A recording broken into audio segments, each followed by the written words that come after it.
नमस्कार.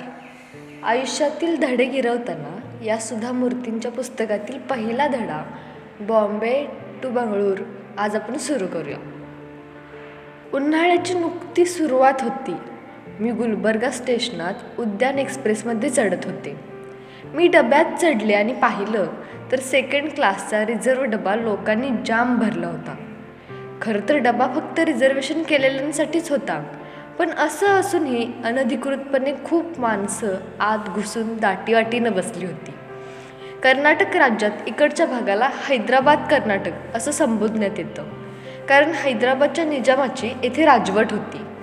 या भागात पाण्याचं सदोदित दुर्भिक्ष असतं, त्यामुळे इथली जमीन वृक्ष कोरडी असते. उन्हाळ्यात शेतकरी या जमिनीतून पिकं घेऊ शकत नाही. त्यामुळेच अनेक गरीब शेतकरी आणि भूमिहीन मजूर उन्हाळ्यात हैदराबाद कर्नाटकमधून बंगळूर किंवा इतर मोठ्या शहरात कामाच्या शोधात निघतात. ते बरेचदा नव्या इमारतींच्या बांधकामांवर कामं मिळवतात. मग पावसाळ्यात आपापल्या गावी परतून पिकांची पेरणी करतात. म्हणूनच त्या दिवशी ट्रेनच्या डब्यात नेहमीच्या तिप्पट गर्दी होती. मी माझ्या जागी बसले, पण लोकांच्या धक्काबुक्कीमुळे बाकाच्या अगदी कोपऱ्यात ढकलली गेली. खरं तर तो बाग फक्त 3 लोकांचा होता, पण आम्ही 6 लोक त्यावर बसून होतो. मी आजूबाजूला एक नजर टाकली. अनेक विद्यार्थी आपल्या करिअरची आणि भावी आयुष्याची स्वप्न डोळ्यात घेऊन बंगळूरला निघाले होते. डब्यात काही व्यापारीसुद्धा होते. त्यांच्यात बंगळूरमधून माल खरेदी करून तो स्वतःच्या गावी आणून विकण्याविषयी चर्चा चालू होती. काही सरकारी अधिकारी गुलबर्ग्यावर टीका करत बसले होते. काय ठिकाण आहे हे? उन्हाळ्यामुळे इथं राहणं खरंच असह्य होतं. लोक इथे बदली झाली की त्याला काळ्या पाण्याची शिक्षा उगीच नाही म्हणत. इतक्यात तिकीट तपासणीस येऊन लोकांची तिकीटं तपासू लागला. कुणाकडे रिझर्वेशन आहे, कुणाकडे नाही ते पाहू लागला. कुणाकडे नुसतं तिकीट होतं आणि कुणाकडे रिझर्वेशन होतं हे लोकांकडे बघून सांगणं कठीण होतं. पण काही लोक नुसतं साधं तिकीटच काढून आत चढले होते. त्यांनी स्लीपर बर्थचं रिझर्वेशन केलेलंच नव्हतं. प्रवास रात्रभराचा होता आणि डब्यात स्लीपर बर्थची संख्या बेताचीच होती. ज्या लोकांनी बर्थचं रिझर्वेशन केलं नव्हतं ते तिकीट तपासणीसाच्या हातापाया पडून विनवण्या करत होते. काहीतरी करा, पण आम्हाला जागा द्या, असं त्यांचं म्हणणं होतं. सगळ्यांचा नुसता गलका चालू होता. सगळ्यांचं म्हणणं ऐकून घेणं त्याला खरोखरच कठीण जात होतं. पण विना तिकीट प्रवास करणाऱ्या लोकांना मात्र तो घारीच्या नजरेनं शोधून काढत होता. तशी माणसं त्याला दिनवाणेपणे सांगत होती, सर, या आधीची ट्रेन रद्द झाली हो. आमचं त्या गाडीत रिझर्वेशन होतं. आता यात आमची काय चूक आहे? आम्ही आता परत दुसऱ्यांदा तिकिटाचे पैसे का म्हणून भरायचे? काही लोक त्याच्या पुढे गयावया करत होते. सर, मला स्टेशनवर पोहोचायला उशीर झाला. तिकिटासाठी भली मोठी रांग होती. तिकीट काढण्या इतका वेळच नव्हता सर, म्हणून मग मी या डब्यात चढलो. या तिकीट तपासणीसाला भगवान श्रीकृष्णांच्या गीतेचं चांगलं ज्ञान असावं, कारण तो अत्यंत स्थितप्रज्ञ वृत्तीनं त्या सर्वांच्या कथा ऐकून घेत होता आणि विना तिकीट प्रवास करणाऱ्या प्रवाशांना नवी तिकीटं फाडून देत होता. अचानक माझ्याकडे वळून तो म्हणाला, तुमच्या तिकीटाचं काय? मी माझं तिकीट मगाशीच तुम्हाला दाखवलं आहे. तुम्ही नाही मॅडम, तुमच्या बर्थखाली एक मुलगी दडून बसली आहे. ए, बाहेर ये, तिकीट कुठं आहे तुझं? मग अचानक माझ्या लक्षात आलं, माझ्या बर्थच्या खाली कुणी बसलं आहे हे तर मला कळलंच नव्हतं. त्या तिकीट तपासणीसानं दरडावून सांगितल्यावर ती मुलगी बाहेर येऊन उभी राहिली. ती हडकुळी काळसर होती, प्रचंड वेदरलेली होती. तिचे डोळे रडून रडून सुजले होते. ती साधारणपणे 13-14 वर्षांची असेल. तिचे केस विस्कटलेले होते आणि अंगात फाटका स्कर्ट ब्लाउज होता. ती दोन्ही हातांची घडी घालून थरथरत उभी होती. त्या तिकीट तपासणीसानं परत विचारलं, तू कोण आहेस? कुठल्या स्टेशनात चढलीस? कुठे निघाली आहेस? तुला पूर्ण प्रवासाच्या तिकिटाचे पैसे आणि शिवाय दंड पण भरावा लागेल. ती मुलगी काहीच बोलली नाही. तो तिकीट तपासणीस आता वैतागला. आणखी एक प्रवासी विना तिकीट सापडल्यामुळे त्याला राग आला होता. त्यानं तो राग त्या मुलीवर काढला.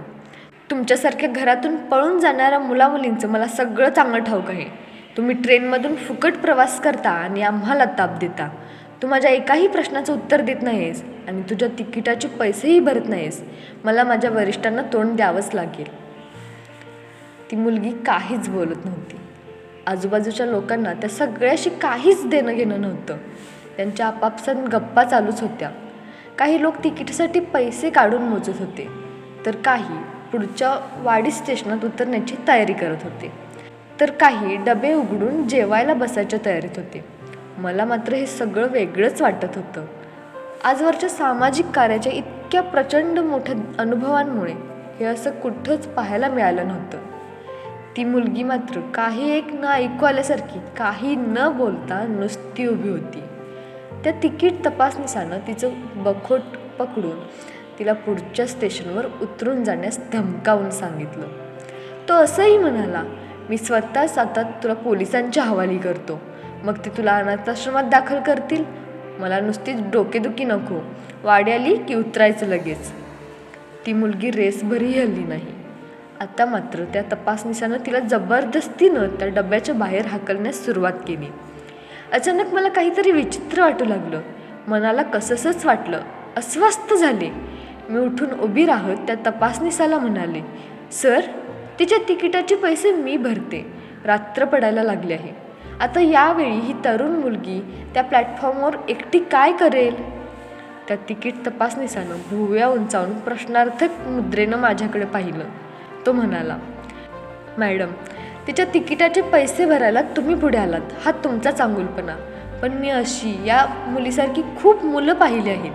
ती कधीही कुठल्याही स्टेशनात चढतात आणि पुढचं स्टेशन आलं की उतरून जाऊन दुसऱ्या एखाद्या ट्रेनमध्ये शिरतात.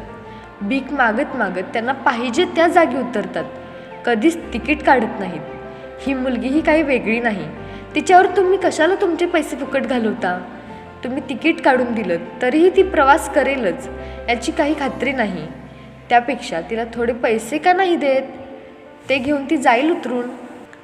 मी डब्याबाहेर पाहिलं. आमची ट्रेन वाडी जंक्शनमध्ये शिरत होती.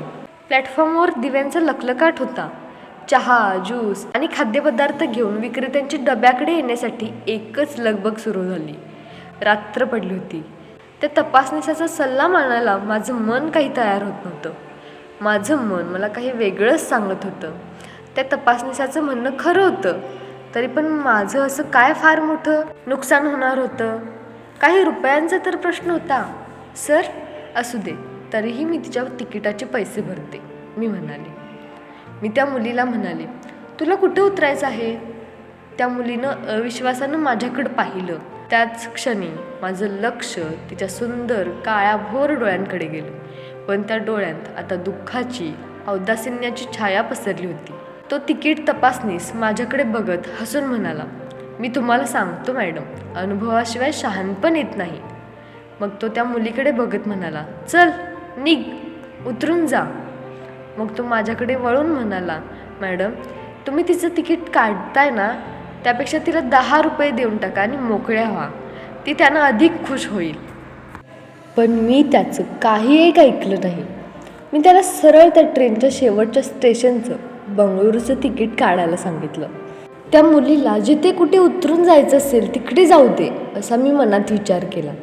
त्या तपासनीसानं माझ्याकडे रोखून पाहिलं. तो म्हणाला, पण मॅडम, त्या पोरीला बर्थ मिळणार नाही हां, आणि विना तिकीट प्रवासाचा दंडही भरावा लागेल. मी काही न बोलता पर्स उघडली. तो तपासनीस म्हणाला, ठीक आहे, भरतात तर भरा पैसे, पण ट्रेनच्या सुरुवातीच्या स्टेशनपासूनचं भाडं भरावं लागेल. ती ट्रेन मुंबई व्हिटीपासून सुटून बंगळुरूला निघाली होती. मी शांतपणे पैसे भरले. तिकीट तपासनीस तिकीट देऊन रागारागानं निघून गेला.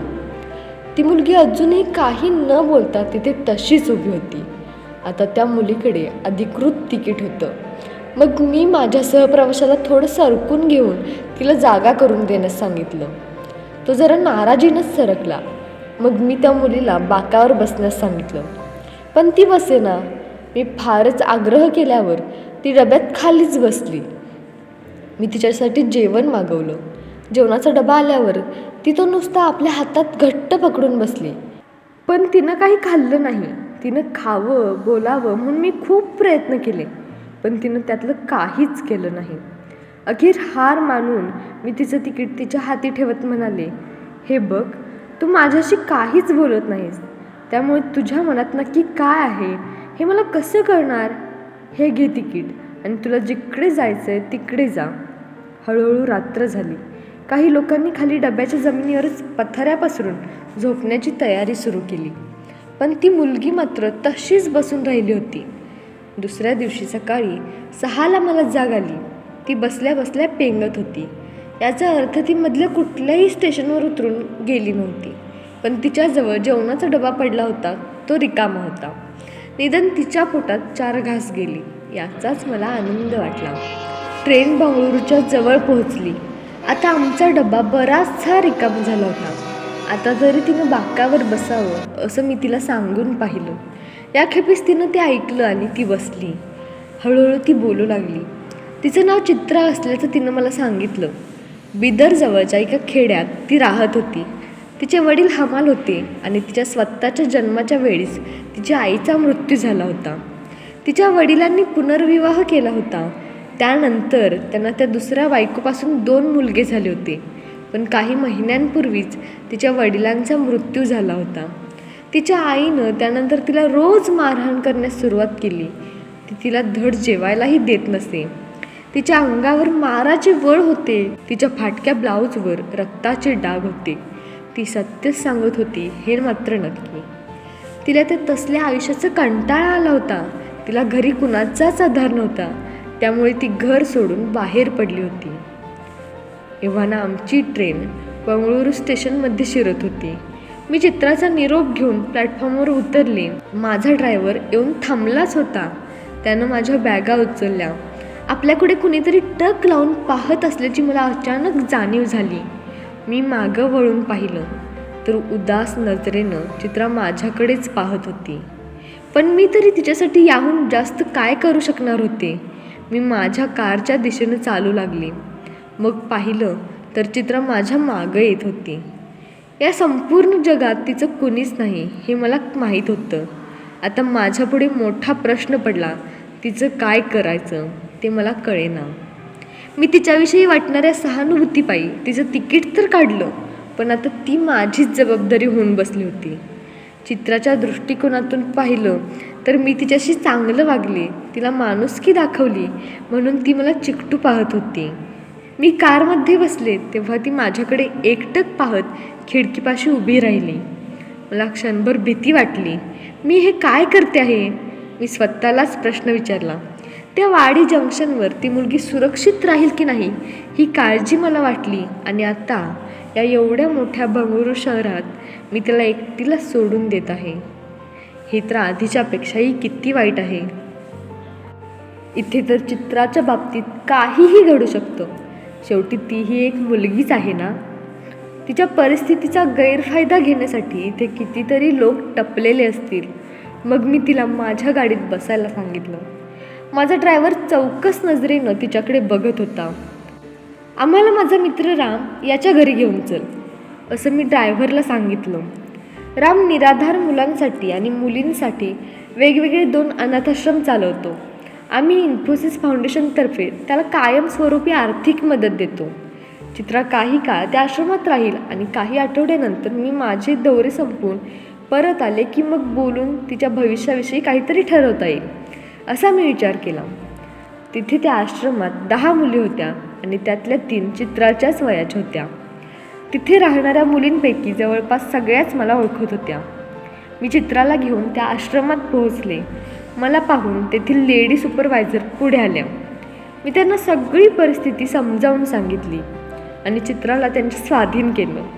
मी चित्राला म्हणाले, हे पहा, तू 2 आठवडे या ठिकाणी राहू शकतेस. मुळीच काळजी करू नकोस. ही माणसं फार चांगली आहेत. मी 2 आठवड्यानंतर तुला भेटायला येईन. तू इथून पळून जाऊ नकोस. निदान मी परत येईपर्यंत तरी इथे राहा. इथल्या लेडी सुपरवायझर आहेत ना, त्यांच्याशी मोकळेपणाने बोल. त्यांना सगळे अक्का म्हणतात. अक्का म्हणजे वडील बहीणच असते ना. मग मी त्या सुपरवायझर बाईंकडे थोडे पैसे दिले आणि त्या मुलीसाठी कपडे व आवश्यक वस्तू आणण्यास त्यांना सांगितलं. 2 आठवड्यानंतर मी त्या आश्रमात गेले. तिथे ती चित्रा असेलच याची मला मुळीच खात्री नव्हती. पण ती तिथे होती. इतकंच नव्हे तर ती पूर्वीपेक्षाही कितीतरी आनंदात होती. हे पाहून मला आश्चर्य वाटलं. आयुष्यात प्रथमच तिला चांगलं जेवायला खायला मिळालं होतं. तिच्या अंगात नवे कपडे होते आणि ती स्वतःपेक्षा लहान असणाऱ्या मुलींचा अभ्यास घेत होती. चित्रा शाळेत असताना अभ्यासात चांगली हुशार होती आणि तिला मोठ्या शाळेत पुढे शिकायचं होतं. पण तिच्या घरच्यांनी शिकू दिलं नाही. हे तिनंच आम्हाला सांगितलं. इथे ती चांगली आरामात आहे आणि तिची पुढे शिकण्याची इच्छा आहे, सुपरवायझर बाई मला सांगू लागल्या. चित्रा जवळच उभी राहून उत्सुकतेनं अधीरतेनं माझ्या चेहऱ्याकडे बघत होती. सुपरवायझर बाई पुढे म्हणाल्या, ही चित्रा फार चांगली मुलगी आहे बरं का. ही इथली साफसफाई करते, स्वयंपाकघरात मदत करते आणि लहान मुलांना सांभाळते सुद्धा. मॅडम, तुम्ही तिच्याबद्दल काय ठरवलं आहे? आम्ही तिला इथे ठेवून घेऊ का? थोड्या वेळानं राम पण आला. आमच्या चर्चेत सहभागी झाला. चित्राला जवळच्या शाळेत घालू असं रामनं सुचवलं. मला ते पटलं. चित्राला जेवढं शिकायचं आहे तेवढं शिकू दे. तिच्या शिक्षणाच्या खर्चाचं मी पाहीन असं सांगून मी तिथून निघाले. चित्राला नवं घर मिळालं होतं.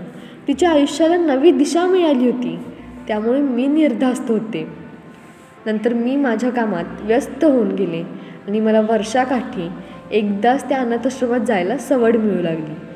पण मी नियमितपणे तिकडे फोन करून चित्राची खुशाली विचारत असे. तिचा अभ्यास व्यवस्थित चालला आहे आणि तिची चांगली प्रगती चालू आहे हे मला माहीत होतं. अशी काही वर्ष गेली. एक दिवस रामनं मला फोन करून कळवलं की चित्रानं 10वीच्या परीक्षेत 85% गुण मिळवले होते. मग मी मुद्दाम आश्रमात जाऊन तिचं अभिनंदन केलं.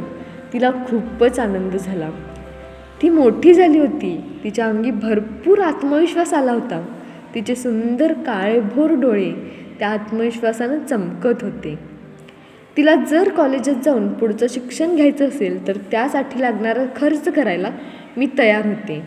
मी तिला तसं सांगितलं. त्यावर ती म्हणाली, नको अक्का, मी माझ्या मित्रमैत्रिणींशी बोलून एक निर्णय घेतला आहे. मी कम्प्युटर सायन्समध्ये डिप्लोमा करायचं ठरवले.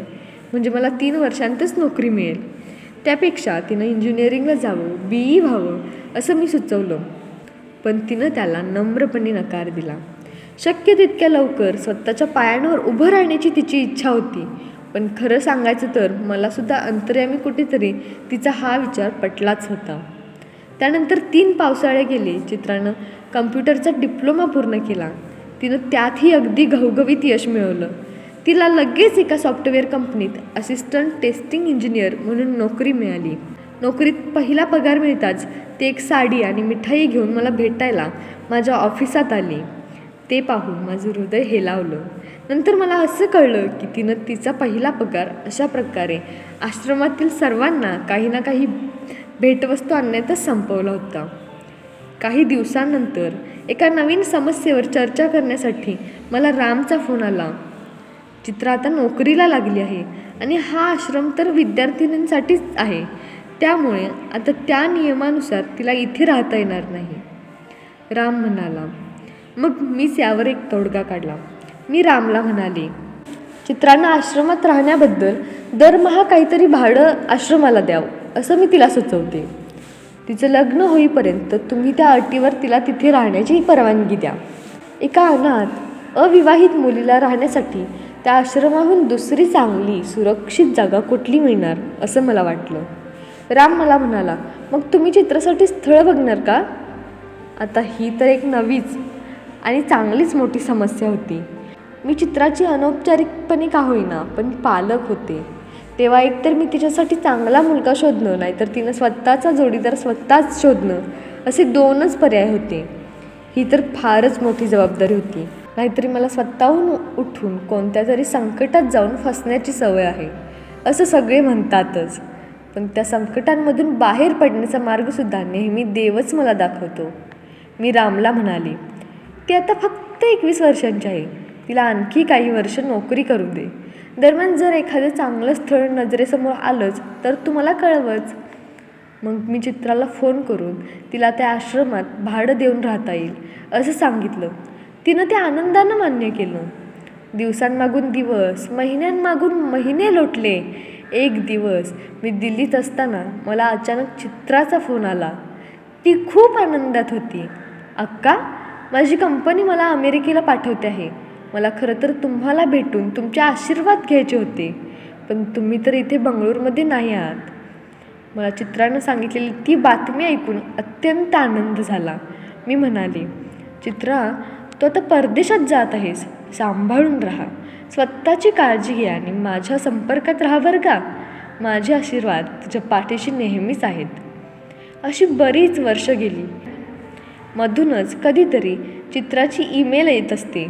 तिचं उत्तम चाललं होतं. अमेरिकेत वेगवेगळ्या शहरात तिला कामासाठी पाठवण्यात येई. ती आयुष्याचा उपभोग घेत होती, मजेत होती. ती जिथे कुठे असेल तिथे सुखात राहो अशी मी देवाची प्रार्थना करत असे. सॅन फ्रान्सिस्कोमध्ये कन्नड कूट नामक एक संस्था आहे. हे कन्नड भाषक परिवारांचं मंडळ आहे. ते सर्वजण नियमितपणे भेटतात आणि वेगवेगळे कार्यक्रम आयोजित करतात. एकदा मला तिथे भाषणासाठी बोलावणं आलं. माझं भाषण एका हॉटेलच्या कन्व्हेन्शन हॉलमध्ये ठेवण्यात आलं होतं. मग मी पण त्याच हॉटेलात उतरण्याचं ठरवलं. भाषण संपल्यावर मी थेट विमानतळावर जायला निघणार होते. तत्पूर्वी मी माझं सामान घेऊन चेकआउट करण्यासाठी हॉटेलच्या स्वागत कक्षापाशी आले. तिथे मी बिलाची चौकशी करताच तिथली रिसेप्शनिस्ट म्हणाली, मॅडम, तुम्हाला काहीच पैसे भरावे लागणार नाहीत. त्या तिकडे उभ्या असलेल्या बाईंनी तुमचे पैसे आधीच भरले आहेत. तुम्हाला ती ओळखते. मी मागे वळून पाहिलं तर तिथे चित्रा उभी होती. ती एका गोऱ्या तरुणाबरोबर होती. तिनं सुंदर साडी नेसली होती. केस आखूड कापले होते आणि ती फार सुरेख दिसत होती. तिचे डोळे आनंदानं, अभिमानानं चमकत होते. मला पाहताच ती तोंड भरून हसली. तिनं आधी मला कडकडून मिठी मारली आणि मग माझ्या पाया पडली. मला अतोनात आनंद झाला होता. काय बोलावं हेच सुचत नव्हतं. चित्रा, कशी आहेस तू? अगं, किती दिवसांत तुला भेटले नाही. आज तुला या ठिकाणी पाहून मला आश्चर्यच वाटलं. आज मी इकडे येणार आहे हे तुला कसं कळलं? अक्का, मी इथे या शहरातच राहते. इथे कर्नाटक मंडळात तुमचं भाषण आहे हे मला कळलं. मी पण या मंडळाची सदस्य आहे ना. मला तुम्हाला सरप्राईज द्यायचं होतं, म्हणून मी मुद्दाम आधी कळवलंच नाही. आणि तुमचे कुठे कुठे काय काय कार्यक्रम आहेत याची माहिती मिळवणं मला मुळीच कठीण गेलं नाही. चित्रा, अगं, मला तुला खूप काय काय विचारायचं आहे. तुझं काम कसं चाललं आहे? भारतात आली होतीस की नाही? आणि सगळ्यात महत्त्वाचं म्हणजे तुला तुझा जीवनसाथी मिस्टर राईट भेटला की नाही अजून? आणि काय गं, माझं हॉटेलचं बिल तू भरलंस? नाही अक्का, इकडे आल्यापासून मी भारतात आलेलीच नाही. मी कधी भारतात आलेच तर तुम्हाला भेटल्याशिवाय परत तरी जाईन का? अक्का, मला तुम्हाला काहीतरी सांगायचं आहे. तुम्ही मला माझी जातपात कधीच विचारली नाहीत, पण मी लग्न करून आयुष्यात स्थिर स्थावर व्हावं अशी तुमची इच्छा होती. माझ्यासाठी स्थळं शोधणं किती अवघड आहे याची मला कल्पना आहे. पण आता मला माझा जोडीदार, माझा मिस्टर राईट सापडला आहे. हा माझा सहकारी जॉन. आम्ही या वर्षांखेरीस लग्न करतो आहे. माझ्या लग्नाला तुम्ही नक्की यायचं हं, आणि आम्हाला आशीर्वाद द्यायचे. चित्राच्या बाबतीत या इतक्या सगळ्या चांगल्या गोष्टी घडलेल्या पाहून मला खूपच आनंद झाला. पण तरीही माझ्या एका प्रश्नाचं उत्तर मला मिळालेलंच नव्हतं. मी म्हणाले, चित्रा, पण माझ्या हॉटेलचं बिल तू का भरलंस? हे काही बरोबर नाही हं. तेव्हा डोळ्यात कृतज्ञतेचे आसू आणून ती म्हणाली, अक्का, तुम्ही जर मला मदत केली नसती तर आज मी कुठे असते, काय करत असते याची कल्पनासुद्धा करवत नाही. कदाचित भीक मागत असते, नाहीतर वेश्या व्यवसाय करत असते, रस्त्यावर राहत असते, कुणाच्या घरी घरकाम करत असते, नाहीतर कदाचित मी आत्महत्यासुद्धा केली असती. तुम्ही माझं आयुष्य बदललं, घडवलं. मी तुमची सदोदित ऋणी राहीन. नाही ग चित्रा, मी म्हणाले. तुझ्या यशाच्या सोपानावरची मी एक फक्त पायरी आहे, पण आज तू जिथे आहेस तिथे पोहोचायला तुला अनेक पायऱ्यांची मदत झाली आहे. तुझा सांभाळ करणारा आश्रम, तुला उत्तम शिक्षण देणारी शाळा, तुला अमेरिकेला पाठवणारी कंपनी, पण त्याहूनही सर्वात महत्त्वाचं म्हणजे तू स्वतः एक अत्यंत दृढ निश्चयी आणि ध्येयानं झपाटलेली मुलगी आहेस. तुझं आयुष्य तू स्वतःच घडवलंस. एका पायरीनं संपूर्ण यशाचं श्रेय घेणं बरोबर नाही. हे तुमचं मत झालं. हे तुमचं मत झालं अक्का, पण माझं मत मात्र तसं नाही. चित्रा, आता तू नवं आयुष्य सुरू करते आहेस. आता तुला तुझ्या संसारासाठी पैसे साठवायला हवेत. तू माझं हॉटेलचं बिल का बरं भरलंस? चित्रा काहीच बोलली नाही. तिनं फक्त जॉनला माझ्या पाया पडायला लावलं. मग अचानक तिला हुंदका फुटला. मला मिठी मारून ती म्हणाली, कारण तुम्ही मुंबई ते बंगळुरू तिकिटाचे पैसे भरले होते. धन्यवाद.